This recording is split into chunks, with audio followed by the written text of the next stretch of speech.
And there's an incredible gift of, what, 5th pick this pack of a Lockkeeper. Actually, 6th pick.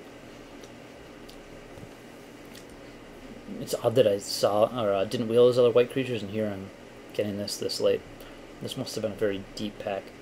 The Lockkeeper's quite clearly the pick here. I don't think I'm going to get any of these other. I mean, 1, 2, 3, 4, 5, 6, 7, 8. I'm going to get Angel's Feather or Forest. Like, yeah, none of those other creatures are going to come back to me. But having a Lockkeeper's unreal. I don't have any illusions. This guy's pretty cool. If those Phantasmal Bears came back to me, they didn't. So Stave Off's a definite pick here. Protects my early game, protects my late game guys. Yeah, this is just an overall amazing card.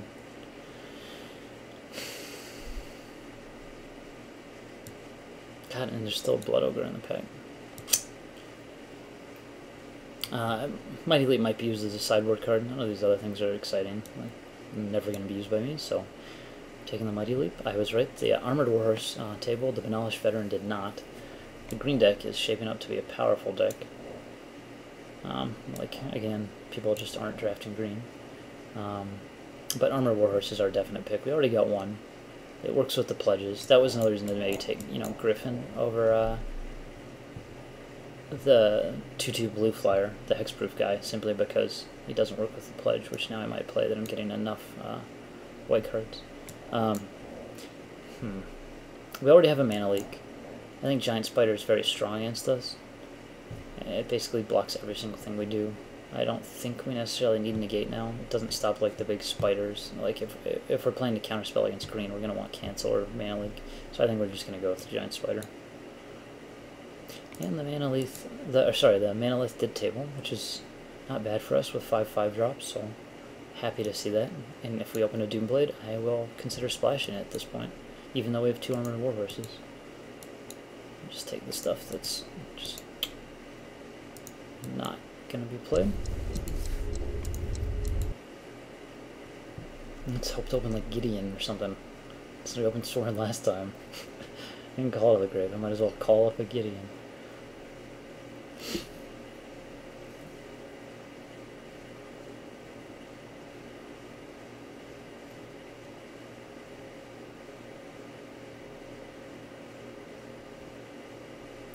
And Learn Sign's looking pretty good in our deck. Like, it's a solid card with Armored Warhorse. It kills all those, the mages, mage cycle, except for Onyx Mage, obviously. But it can trade with Onyx Mage. It just, yeah, I mean, that really eats a lot of things. Did not open Gideon. I did open Doomblade, and I think I'm going to take it. With 2 manaless, Doomblade is a pretty easy splash, despite having a lot of double colored white. You notice I also don't have a lot of double blue, and these aren't necessarily cards that need to come out on turn 2, except for maybe Mana Leak. So yeah, I think Doomblade, I mean, clearly blue-white has the lack of removal. We've seen the Giant Spider, the spinner, that could give us an extreme amount of trouble. I think Doomblade is the pick here. Funnily, if we had taken that spider, we would have a web and 2 easy ways to splash it too with the manaless.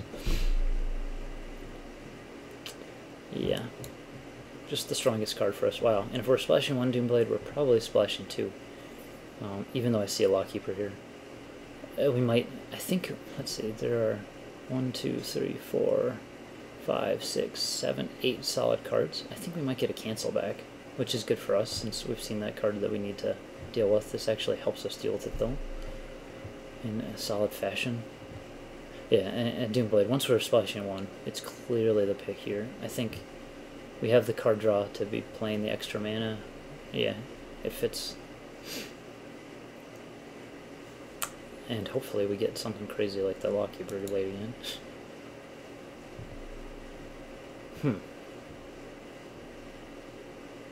This is a solid. I've talked about Timely Reinforcements in the past. I don't know how good it is.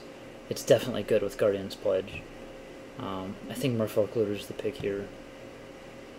If we're splashing things, it helps us get to our splash quicker. We have a lot of stuff to do on turn 2, so it's not necessary to get the Pegasus early. Spirit Mantle is a strong card, but when you're playing with things like Doomblade, we're not that afraid of it. I think Looter's just strong enough that, yeah, I mean, we either need a lot more, and especially if we're playing like 17 land and 2 manaless, we might get mana flooded, and he really will help with the mana flood issue. Wow, we got another Lawkeeper. It'd be funny if Deathmark somehow came all the way around again, but we're keeping Lawkeeper.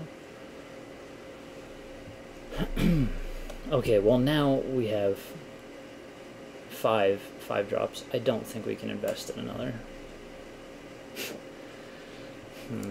Like, I don't think I'm playing Guardian's Pledge at this point. The deck's looking so controlling. But do we even want a Fleetwing? Like, if we're drawing a Manalith, we don't really want a 4-drop. Unless we're backing it up with the Lawkeeper, so it could be okay, I guess. We're not putting anything on the Fleetwing. But again, do we really want all these 5 drops? Let's wait, like, the glut of our hand, like, we just might die with all those 5 drops. I think we have to take the Fleetwing here for that main reason. Sad as that is. Armored Warhorse, a good card, they'll combust. I mean, this could be sideboarded against the other blue-white deck. There's obviously at least one other one out there. But I think Doomblades are just stronger than Combust, even against the other blue-white, so I think just taking the other Armored Warhorse is a great play here. I like Mighty Leap's okay, but I think Frost Breath is better. I think we would be ended up playing the Frost Breath more. Can just force through our guys here. I do not like Harbor Serpent, even in the sideboard. He's not a good card. I don't know why people keep taking him for sideboards. Like, I guess there's certain situations where you would sideboard him. This is not going to be a massive island deck since we're wanting Armored Warhorse early, so Frost Breath is definitely there to the stronger card here. I'm going to take Amphithean Cutthroat here. It fills that 4-drop slot, helps us get to our bigger guys.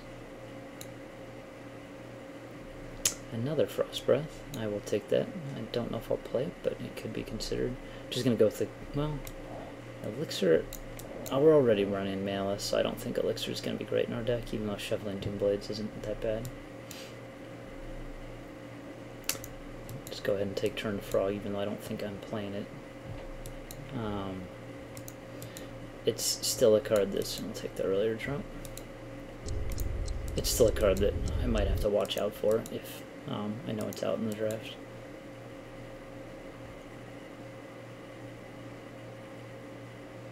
This is certainly an interesting deck.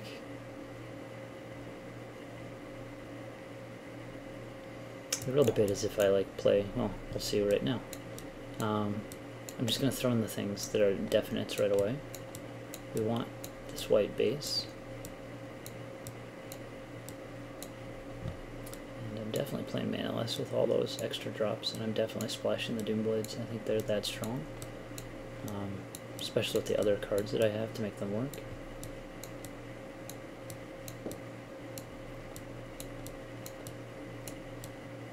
Like, this is 23 cards right here. I'm trying to think of... Alluring Sign is a strong card, but it's not going to be strong in every situation. It's good at times, and then other times it's not as good. I think... For that reason, a card like Cutthroat just might be better to start with, and this guy might be better as a sideboard card, depending on what their deck looks like, especially when I have other tappers and things like that. God, though, he's not bad. Like, Mighty Leap's definitely not going to be played.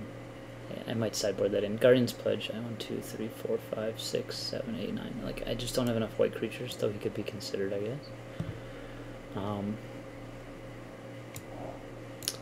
Yeah, the second Frost Breath, another situational sideboard card. I don't need that. I do like the first Frost Breath, though it's debatable if the Alluring Siren is just better. Though Frost Breath and like, my deck's aggressive enough that I can just start with a beatdown, Frost Breath away some blockers and win the game. If I don't need it, it can just get looted away.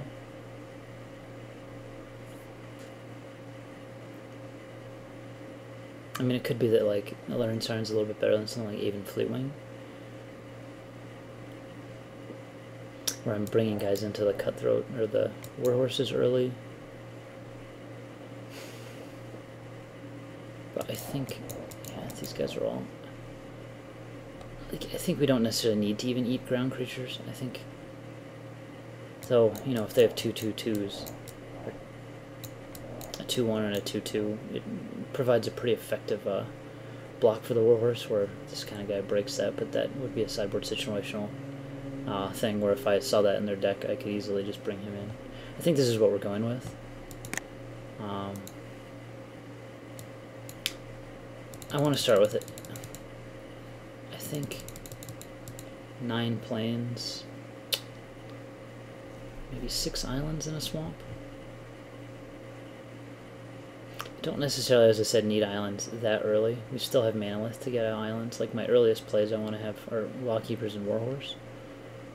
So maybe it's better just up to 2 swamps to make sure we can cast our Doomblades.